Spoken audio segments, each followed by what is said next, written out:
Bismillahirrahmanirrahim. As'alullahal karim Rabbal arsyil azim ayyatawallaka fid dunya wal akhirah wa ayyaj'alaka mubarakan aynama kunt wa ayyaj'alaka mimman idza utiya syakar wa idza btuliya sabar wa idza adnaba astaghfar fa inna haula'i thalatha anwanu sa'adah. Setelah meminta kepada Allah Subhanahu wa taala, pemilik arsy yang agung, agar diberikan selalu pertolongan di dunia dan di akhirat, setelah berdoa pada Allah agar kita diberikan pertolongan di dunia dan di akhirat.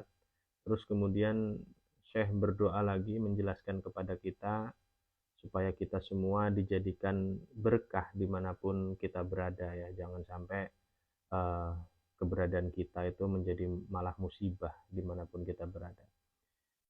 Jadi kita juga harus selalu berdoa kepada Allah agar dimanapun kita berada, kehidupan kita, waktu kita selalu memberikan keberkahan kepada siapapun yang ada di sekitar kita. Terus yang berikutnya, inilah yang harus menjadi perhatian kita semua. Wa ayyaj'alaka mimman idza u'tiya syakar wa idza btuliya sabar wa idza adnaba astaghfar fa inna haula'i thalatha anwan sa'adah.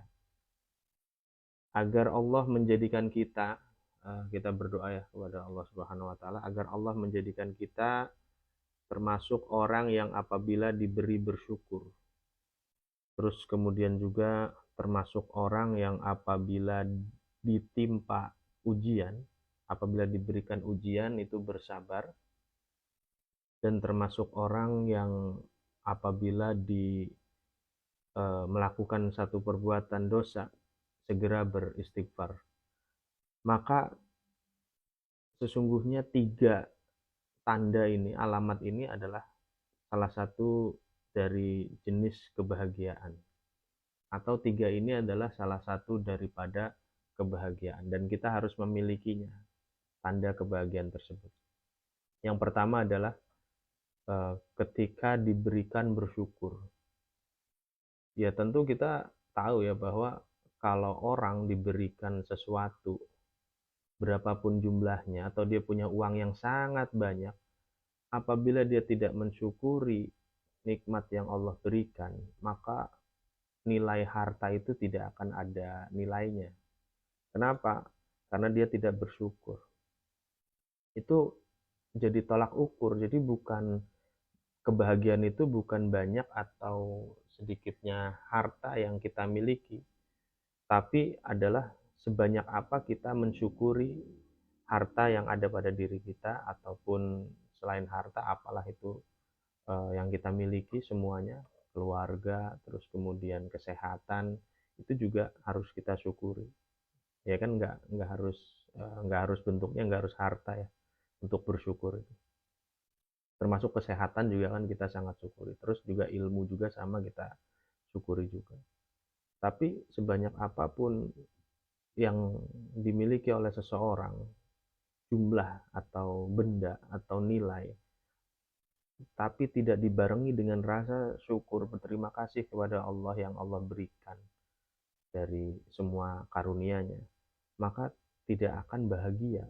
Ya contoh sederhananya, punya uang triliunan juga kalau nggak bersyukur nggak akan. Nah yang kedua adalah ketika diuji bersabar. Ketika diberikan ujian oleh Allah Subhanahu wa taala, ini biasanya takdir-takdir yang tidak mengenakan atau ketetapan-ketetapan Allah yang bertentangan dengan hawa nafsunya. Jadi akan dianggap tidak enak. Ya kan?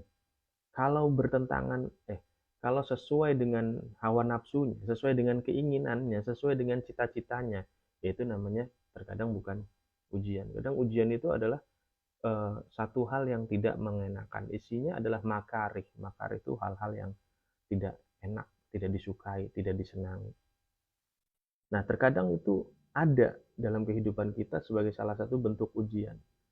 Nah, maka disinilah kita dibutuhkan sabar. Ya, yang pertama adalah bersyukur, yang kedua adalah bersabar, yang ketiga apabila kita melakukan kesalahan kepada Allah Subhanahu wa taala, itu segera beristighfar, segera meminta ampun. Maka di sini disebutkan fa inna haula'is salasa anwan sa'adah. Maka sesungguhnya yang demikian ini adalah 3 dari jenis kebahagiaan. Maka ikhwan fiddin rahimakumullah, ya kita harus pahami ya bahwa 3 jenis kebahagiaan itu, yang pertama adalah bersyukur apabila kita menerima sesuatu, besar atau kecilnya tetap bersyukur kepada Allah, baru nanti berterima kasih kepada makhluk.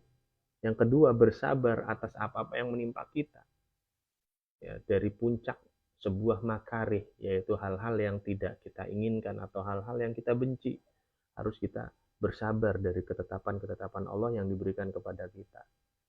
Ya, syukur-syukur yang baik. Kalau yang buruk kan itu pun tidak ada takdir buruk. Sebenarnya tidak ada takdir buruk. Yang ada adalah takdir yang tidak sesuai dengan hawa nafsu dan keinginan kita. Maka jadilah itu takdir buruk. Aslinya enggak. Allah tidak pernah memberikan takdir buruk. Gitu. Yang tiga adalah tadi, apabila berbuat salah segera kita meminta ampun. Jadi berarti di sini kita bisa tahu sumber kebahagiaan itu bukan harta benda. Iya, bukan harta benda, bukan uang. Gitu. Jadi kesimpulannya adalah sebanyak apapun uang kita, kalau harta kita, dan kalau kita tidak memiliki 3 tanda ini, maka yakin kita tidak akan pernah bisa bahagia. Apalagi nggak punya uang, gitu maksudnya. Udah nggak punya 3 tanda ini dari ilmu ini, ya, uang nggak punya, harta nggak punya, kesehatan juga buruk, ya udah selesai, udah. Mau ngapain lagi, ya kan, gitu. Terus diinget-inget gue ya, udah paham kabeh. Dimasukkan ke dalam hati kita, dicerna oleh pikiran kita, jangan sampai kita salah memahami dan menilai arti bahagia itu sendiri.